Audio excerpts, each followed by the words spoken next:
10 رمضان اس عظیم شخصیت کا یوم وصال ہے جو اسلام کے قیام کی عینی شاہد، اولین حامی رسالت، پشت پناہ نبوت، والدہ بطول، زوجہ رسول، عطائے ربانی، زینب و کلثوم حسین و حسن کی نانی، اسلام کی خاتون اول گویا حوا کی ثانی، جنت مکانی، تبلیغ کی وجہ روانی، ہم سفر فخر موجودات، جن کے شوہر نبی خدا،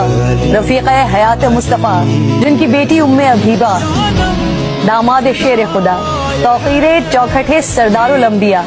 طاہرہ، فارسہ، کوہ وجود و سخا، منبع پارسائی و تقوی، ناصرہ، محسنہ، خاتون حجاز، عقیلہ قریش، محسنہ اسلام، ملکۃ العرب، خدیجۃ الکبریٰ رضی اللہ تعالی عنہا، جن پر آسمان سے سلام اترا،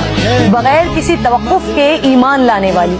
راہ تبلیغ میں ساتھ بٹانے والی، محبوب خدا کی دل جوئی کرنے والی، مصطفیٰ کے زخموں کی شاہد، امت کے غم سے بوجھل قلب مصطفیٰ کی تسکین کا سبب بننے والی، آپ کے گھر کو مسکن ترویج دین بنانے والی، پاک اولاد کے ذریعے طعنہ ابتر سے بچانے والی وہ زوجہ جنہوں نے آپ صلی اللہ علیہ وآلہ وسلم کی رفاقت میں سب سے زیادہ عرصہ گزارا۔